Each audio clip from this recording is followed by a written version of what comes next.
Olá, meus amigos, amigas, internautas, sejam todos bem-vindos.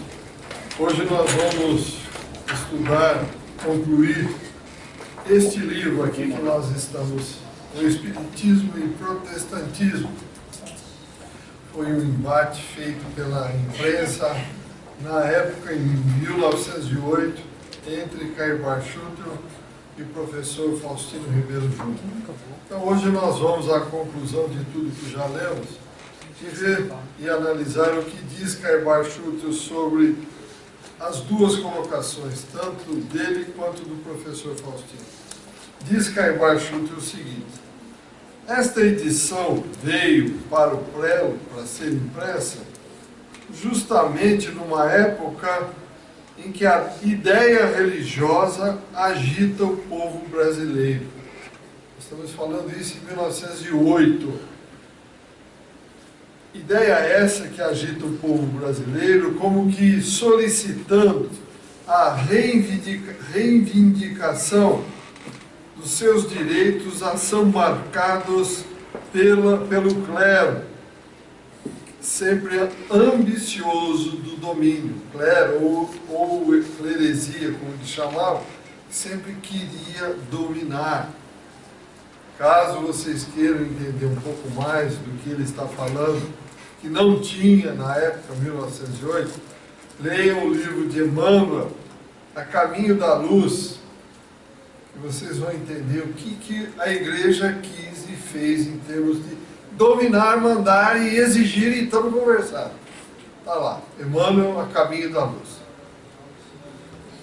E Caibal aqui continua: como é natural, e para que melhor se afirme o ditado popular, aqui que diz o seguinte: Deus escreve direito por linhas tortas. Coube aos sacerdotes de Roma a parte principal da questão, ou antes, o início da luta que se está verificando em nosso país. Por que essa luta? Caibal Schutel, na época, quase teve lá um confronto de guerra mesmo. Teve lá por sorte, cristãos ou católicos iam entrar em confronto direto com os espíritas lá em Matão. Só não aconteceu porque um advogado da cidade foi, assumiu, gritou com todo mundo, pôs todo mundo para ficar quietinho e acabou com a brincadeira. A esposa estava grávida. A esposa do advogado estava grávida realmente, e ele então foi lá e acabou com esse confronto. Imagine, nós estamos falando de 1908. Isso é feio. E hoje? O que nós estamos vendo hoje? O que nós estamos vendo? Ainda ontem eu ouvia, eu até não tive nem chance de conversar, a pessoa que tem um certo nível, tá? Eu agora estou conversando com os anjos. E pior, estou falando a voz dos anjos. Bom, não deu nem para conversar, né? Não deu nem para conversar porque era um empresário e não deu nem para conversar com ele. Agora está mudando tudo, porque agora ele está ouvindo e conversando, falando a voz dos anjos. Só que não faz nada do que os anjos fazem, absolutamente. Então, veja, o nível que nós estamos hoje é praticamente o mesmo. Ele professa algum credo? Ah, não quis nem perguntar para não dar confusão, fiquei quieto. Ele frequenta alguma dessas igrejas evangélicas, provavelmente, para falar um negócio desse, é provável que. Não quis nem saber, fiquei quieto, daqui não vai dar para argumentar nada, fiquei quieto. Então vejam, veio Cristo há 2000 anos atrás, veio, ensinou, exemplificou.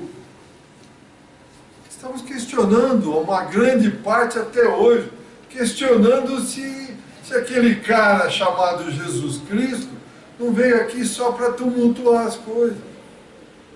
Não é isso, Benito? Exatamente. Não veio aqui só para tirar as benesses dos rabinos da época, que não trabalhavam, não faziam nada, exploravam o povo, exigia do povo tudo.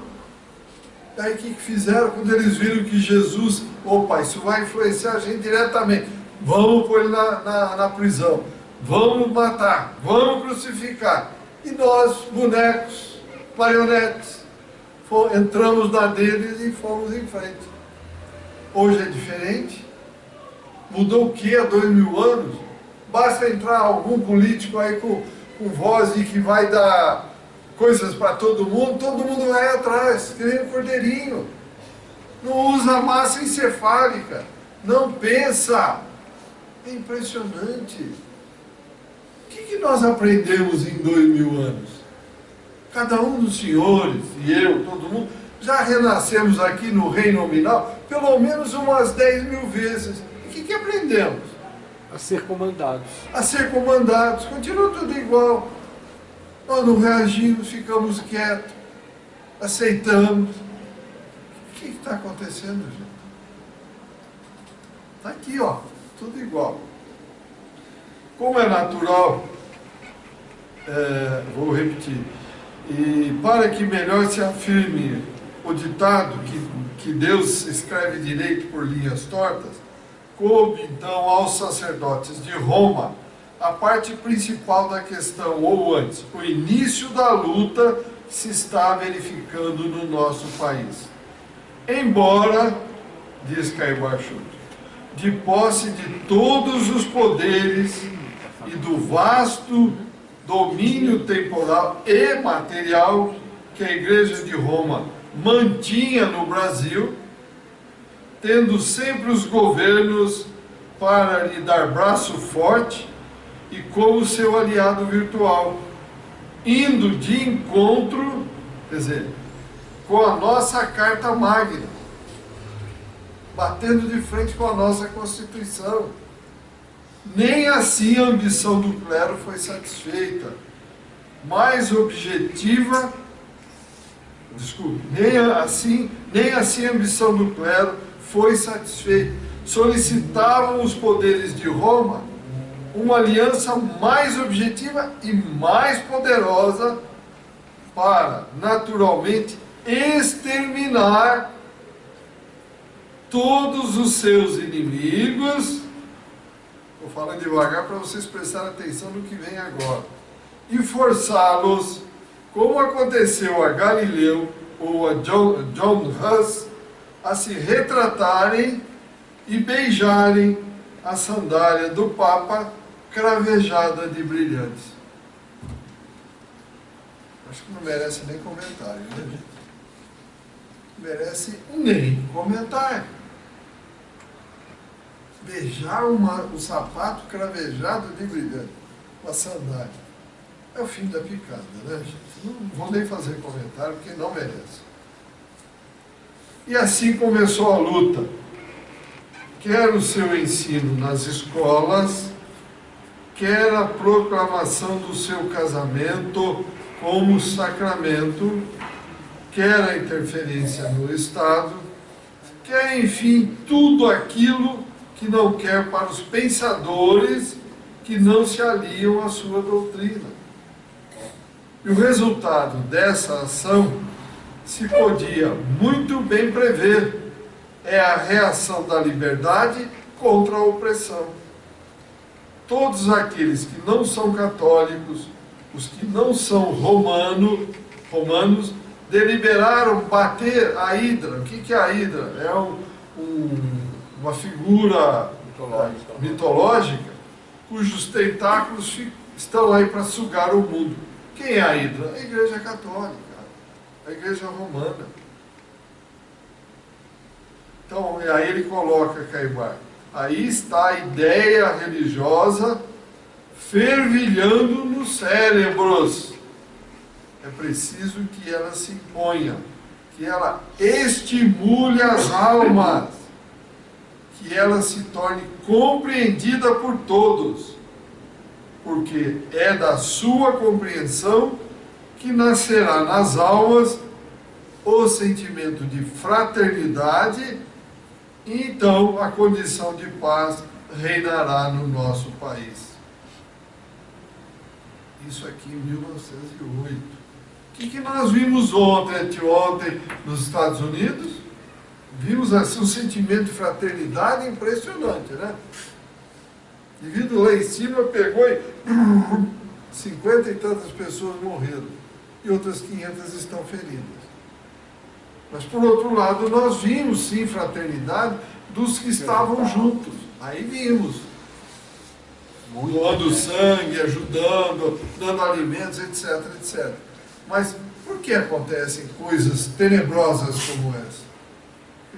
Veja, o Cristo esteve há 2000 anos aqui. Por que a gente não consegue isso? Porque somos todos extremamente materialistas. Nós vivemos da, para e sempre olhando para a matéria. Nós achamos que não vamos morrer nunca. Não paramos para pensar que nós reencarnamos. E para que reencarnamos? É da vida, como comentávamos eu e o Mário, como muita gente afirma? Não, não é da vida. É para nós crescermos, evoluirmos, corrigirmos bobagens do passado. Nós vamos, olha, como eu falei há pouco, pelo menos umas 10 mil vezes, só no reino nominal. E olha o nível que nós estamos até hoje. Olha o nível de assaltos, de assassinatos, de morte. Gente, guerras, criando armas para um matar o outro. Alguém lá dentro de casa forma um grupelho aí, ó, vamos assaltar, vamos matar, vamos tirar. Não quer trabalhar. Que história é essa? Tem preguiça mental de levantar um pouquinho a cabeça e olhar a maravilha que é o universo. O trabalho que existe no universo para ele manter em equilíbrio. Estamos aqui, aí, tá vendo? Cadê a fraternidade? Não temos.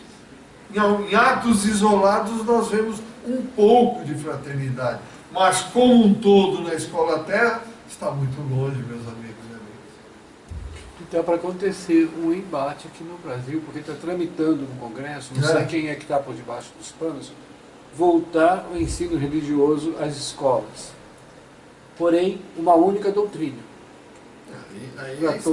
Aí eu não sei quem está mexendo nisso. Não estou falando pela Casa Espírita, é fundamental que tenhamos o ensino religioso, mas não uma única doutrina. Não. Isso vai dar confusão. Vai dar confusão dos diabos. Que aí começa, o meu Deus é melhor do que o teu, melhor do que o dele, quando na realidade Deus é um só, não existe dois deuses. Infelizmente, isso vem ao encontro do quê? Desta pequenez que nós nos encontramos. Ao invés de nós nos unirmos para buscar a Deus, nós estamos querendo que o meu Deus particular seja melhor do que o Deus do Pedro, do que o teu Deus. Quando na realidade é o mesmo, é um só.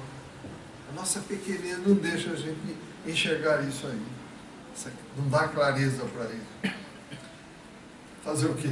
Não sei que salada de conceitos eles vão ensinar nas escolas. Mas, continua Caimar Schultz, sem o confronto das religiões, sem o estudo das bases de cada uma delas, repito, isso é fundamental, sem o estudo das bases de cada religião, não se chega a conclusão alguma, nunca. Ah, eu não aceito o espiritismo porque é macumba, é mesa branca. Você já leu alguma coisa? Ah, não, é porque o Mário falou, porque o Beli falou, porque o Maida falou. Não! Nós temos que deixar de ser preguiçosos. Ler, pegar o livro, discutir. Não é simplesmente abaixar a cabeça como um animalzinho de presépio, vaca de presépio, como a gente brincava quando era criança, fica só ali abaixando a cabeça, fazendo sim, sim. Não, temos que ler, discutir. Buscar a lógica e a razão. Fé raciocinada, meus amigos e amigas. Porque se ficar na fé cega, só dá confusão. Nós vemos isso para todos os lados. Continua, Caimar. Esse livrinho vem fomentar, quer dizer, vem trazer base para a gente começar esse estudo. vem estabelecer, de certa forma, o confronto do protestantismo com o espiritismo, embora superficialmente. Mas, mesmo superficialmente, já dá a matéria, já dá lugar para que o leitor possa pensar um pouco, possa passar a compreender que o protestantismo, como o romanismo, não fazem questão do fundo, não fazem questão do raciocínio lógico, fazem questão da forma, fazem questão do dogma. Não se incomodam, está aqui, ó, com os raciocínios sãos, querem antes a submissão ao dogma, que acabei de falar. Não preconizam as virtudes ativas que fazem palpitar os corações, mas desejam um coração maleável à fé cega. Olha que coisa. Alguém que falou, tá, vai bater a cabeça, é para você pular daqui de cima, tem 100 metros, o padre mandou um fulano, um rabino, eu vou pular. Quem vou pular? Que história é essa?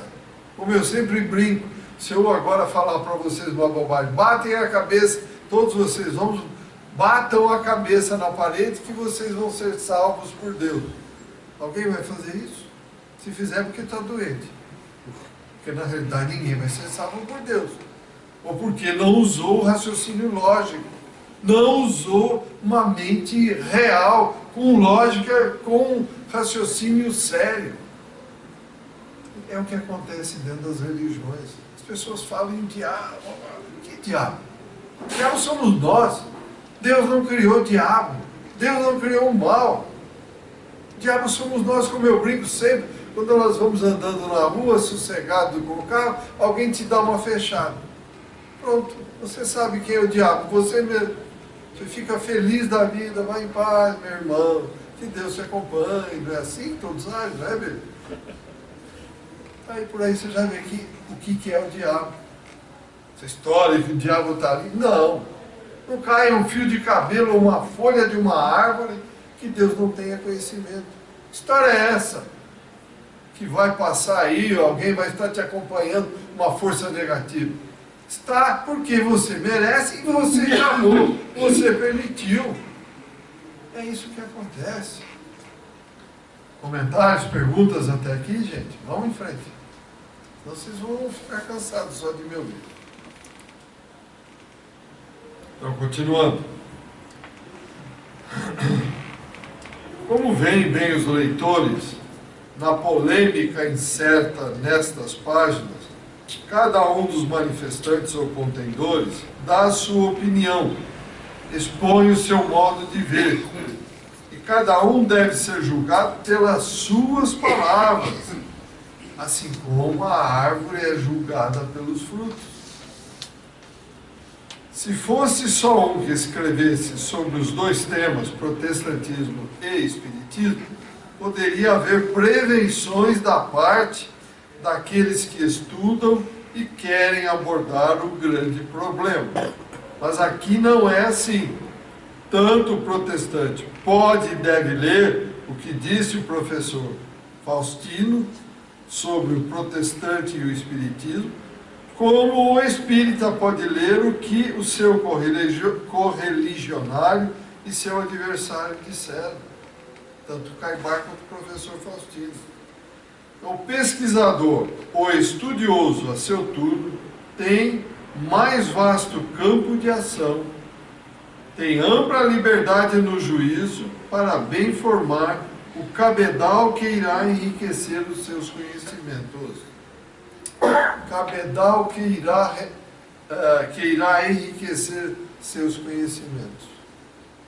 Como é que a gente obtém esse cabedal para enriquecer os nossos conhecimentos? Vou pegar esse livro, vou ficar o dia inteiro andando com ele debaixo do braço. À tarde, tudo que está aqui dentro já veio para a minha cabeça. Pela osmose, é verdade? Mentira absoluta. Tem que ler, tem que abrir o livro, tem que discutir. Mas é chato ler, é melhor ver televisão, ver programas que matam pessoas, programas que não acrescentam nada. Caramba, ninguém veio passar férias no planeta Terra. Estamos aqui na escola, e escola é dedicação, é busca, é discernimento. Vocês percebem como nós estamos perdendo tempo?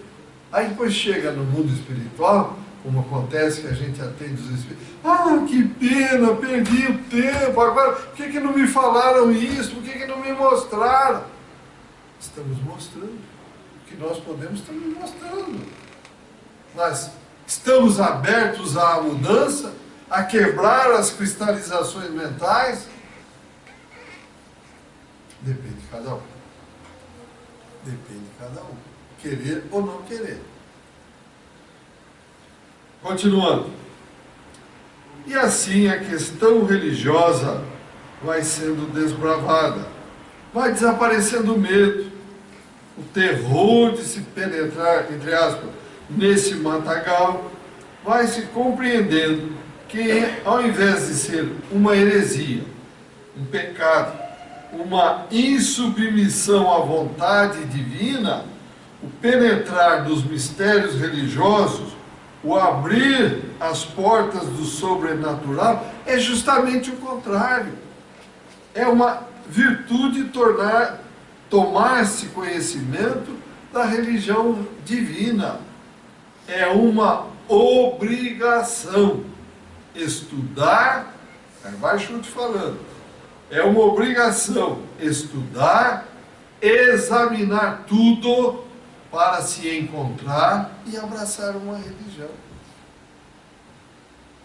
Eu sou católico. Ah, eu sou católico por quê? Porque minha avó era, meu avô, meus pais eram. Eu também ia na igreja, continuo. Mas você leu, parou, entendeu? Parou alguma vez para pensar? Quem é você? De onde veio? Por que veio? Para onde vai? Porque Deus te criou e você se encaixa no universo. Mas engraçado, com esse negócio tão grande chamado universo, a gente só vive uma vida, 80, 100 anos, 50 anos, e acabou. Mas por quê? Como? Que jeito? Temos que questionar, meus amigos. Temos que perguntar. Que já já nós estamos tudo lá de lá. Ninguém tem certeza que amanhã estará aqui. E aí? Vamos encontrar com a realidade e não preparamos, não buscamos, chegamos lá, achamos que está tudo igual. Mas é engraçado, eu não acho minha família, tento falar com as pessoas, ninguém me responde, não canso mais, ando para lá e para cá, não canso, o chão está leve, não tenho mais aquele chão firme para pisar. E aí? E não estão nem aí. Apesar de tudo isso, não usam a razão. Por quê? Não quer pensar. Deixa como está para ver como é que fica. Não quero saber. Errado. Fomos criados simples e sem sabedoria nenhuma para passar por todas as experiências possíveis existentes no universo, para um dia estarmos prontos a chegar junto a Deus. Como eu brinco sempre, para ver anjo tocar harpa, isso é ilusão, isso é bobagem, isso não existe. É para trabalhar. O universo é trabalho contínuo e constante. Como Cristo falou, meu Pai não cessa de trabalhar. Nós vamos ficar deitados numa rede? Seria uma idiotice pensar uma bobagem dessa. Nada de comentário, tem perguntas? Está assustando todo mundo? Então vamos em frente.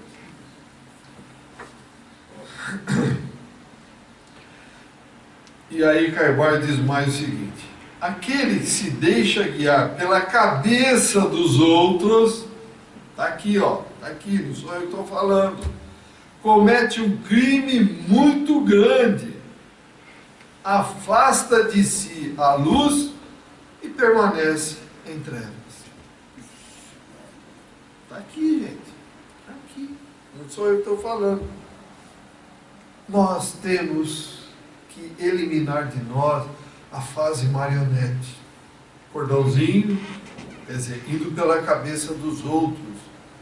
Para não ir pela cabeça dos outros, nós temos que estudar, temos que ler, Sem ler, sem estudar, não se muda a qualidade, não se eleva o padrão. Ficamos sempre na mesma, enxergando as mesmas coisas. Quando conhecemos coisas novas, a gente, como se diz, põe a cabeça para fora e começa a procurar novos horizontes. Enquanto isso, a gente fica baixado, sempre ali, sempre a mesma coisa. Aqui, vou repetir, gente, isso é muito importante, essa colocação do Caibar. E que aquele que se deixa guiar pela cabeça dos outros comete um crime muito grande, afasta de si a luz, permanece em trevas. Foi assim pensando que Jesus disse certa vez àqueles que com ele se achavam: cuidado, disse Jesus, cuidado que a luz que há em vós não sejam trevas. Cuidado com a luz, cuidado que a luz que há em vós não sejam trevas. O que ele quis dizer com isso, hein? A luz tem que ser luz para iluminar, não para entenebrecer, não para achar que eu sou melhor, para iluminar o caminho de todos, é para auxiliar a todos, como nós falamos em fraternidade. Não é para eu me pinar o nariz e achar que eu sou o melhor, que eu sou o bom, que eu sou o escolhido. Não existe escolhido. Não existe. Existe sim aqueles que têm grandes responsabilidades e grandes trabalhos, e que devem ficar sempre no anonimato e jamais na proeminência. Isso sim é o que existe. É o que ele diz aqui com esses ensinamentos. Cuidado que a luz que há em vós não sejam trevas. Quando eu levanto o nariz e quero aparecer, é uma luz trevosa. É uma luz que não brilha, é uma luz que só mostra um caminho errado. Muito feliz, conclui Caibar, muito feliz nos consideraremos se este livrinho tiver influído no ânimo do leitor para a solução do problema religioso. Que os caros espíritos que dirigem o nosso movimento acentuem sua influência, fazendo vibrar nas almas o verdadeiro ideal que ilumina os nossos destinos superiores. Qual o verdadeiro ideal que ilumina os nossos destinos superiores? Cristo ensinou em duas colocações: amor a Deus e amor ao próximo como a si mesmo. Se eu não me amo, eu não sei amar o próximo. Se eu não tenho amor dentro de mim, eu não sei dar amor. E o universo só dá mais do mesmo. Se eu quero receber coisas boas, começo hoje a dar o melhor que eu tenho para ter crédito um dia e receber de volta. Agora, se eu não dou e só fico esperando, não vem nada, gente. Não vem. Isso é lei do universo. Então, se nós queremos realmente ter alguma benesse do universo, vamos dar primeiro. Doando, a gente recebe de volta. Então vamos pensar bastante que sem estudo não há elevação. O que nós vemos hoje no nosso querido Brasil? O que fizeram com as escolas do nosso querido Brasil? Ao invés de dar uma escola de nível, de elevação, fazer com que as crianças busquem conhecimento, que o conhecimento faz mudar o padrão, o que fizeram os nossos políticos? Deram uma escolinha aí, porcaria, um faz de conta. Então, o que eles fazem com tudo isso? É para manter o pessoal no nível em que eles dominam, em que eles manipulam. E é o que diz o Caibar: buscai, estudai, porque ao estudar você muda o teu padrão. Você não é mais manipulado, você decide. Comentários, perguntas, meus amigos? É isso, simplesmente isso. A doutrina espírita veio entregou nas nossas mãos o nosso destino. Tirou aquela historinha, aquela brincadeirinha, você vai lá, confessa, tal, reza 500 Ave Maria, 600 Pai Nosso, está tudo quitado. Isso não existe. Se eu ofendi o Pedro, eu tenho que me entender com o Pedro. Tenho que ir lá pedir perdão, tenho que corrigir o que eu fiz. Se eu dei um prejuízo, eu tenho que reparar o prejuízo que eu fiz para ele. Se não for agora, será na próxima encarnação. Por isso, renascemos aqui para crescer, para aprender. E nós não queremos aprender. Só que, na planificação do universo, a Terra vai mudar de posição. O planeta não vai ser eternamente um planeta de provas e expiações. Ele vai para a regeneração. E se nós, acomodados, não quisermos acompanhar essa mudança, nós seremos deslocados daqui para um planeta inferior, um planeta primitivo, como foi a Terra há milhões e bilhões de anos atrás. E o que vai acontecer? Vamos ter essas facilidades que temos aqui, luz elétrica, automóvel, um ventilador, água encanada, comida no supermercado. Não. Nós vamos ter que enfrentar aquelas feras enormes. Vamos ter que sair buscando alimentos da natureza, correndo o risco de ser alimento de alguma desses animais. Ah, mas o espírito voltou para trás. Não, o espírito não voltou para trás. O espírito mantém o seu conhecimento, está nesse lugar primitivo para fazer esse lugar desenvolver de acordo com os seus conhecimentos. Com isso, ele não quis ficar aqui, fez coisas contrárias às leis de Deus, ele volta para lá para tentar aprender como tem que ser e não como ele quer que seja. 10.000 reencarnações aproximadamente. Não é brincadeira, meus amigos. Olha quanto tempo perdido para estar nesse mesmo nível. Aquilo que eu falo simbolicamente aqui é o ponto de partida, aquela parede é o ponto de chegada a Deus. Nós estamos grudados aqui ainda na partida. Sem trabalho não há mérito, e sem mérito não há crescimento. Perguntas, comentários? Mas e o seu Schutel disse tudo isso aí naquela época, em 1908. Se ele viesse hoje, com esse radicalismo que tem nos protestantes de hoje, a coisa hoje é muito mais complexa do que naquela época. Na época os protestantes não tinham esse radicalismo enraizado como hoje, né? É que não havia evangelismo. Eram muito mais calmos, não existe esse fanatismo que tem hoje, E pior, essa procura pelo materialismo fanático que tem pior hoje. é isso, é que é a procura pelo materialismo. Estão achando que eu chego lá, vou doar minha casa e vou ganhar duas. A doutrina da prosperidade. Estão roubando o pessoal. Mas como são infantis as pessoas que agem desta forma, meu Deus do céu. Depois se arrepende, muitos Deus- deles, né? Deus deixou claro através de Jesus que falou: meu reino não é desse mundo. Então não adianta ir lá, eu vou dar minha casa e vou ganhar duas. Vou dar 1 milhão em dinheiro e vou ganhar 2 milhões. Gente, isso não existe. Isso não existe. Eu recebi na minha casa a propaganda de uma determinada igreja, por ética não vou mencionar, Não, é melhor nem citar. com alguns folhetos religiosos, imagens de Jesus, tudo muito bonitinho. E a última coisa que vinha era um carnê. Veja, eu não sou contra o carnê, a contribuição, desde que seja espontânea e não obrigatória.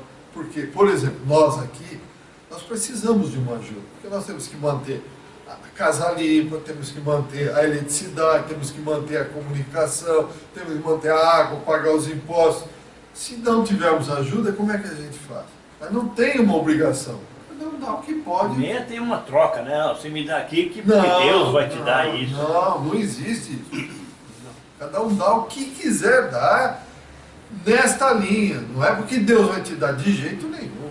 Cada um vai ter o que merece, de acordo com os seus trabalhos, com as suas plantações, de acordo com aquilo que está jogando, colocando no universo, dentro dos ensinamentos do Cristo.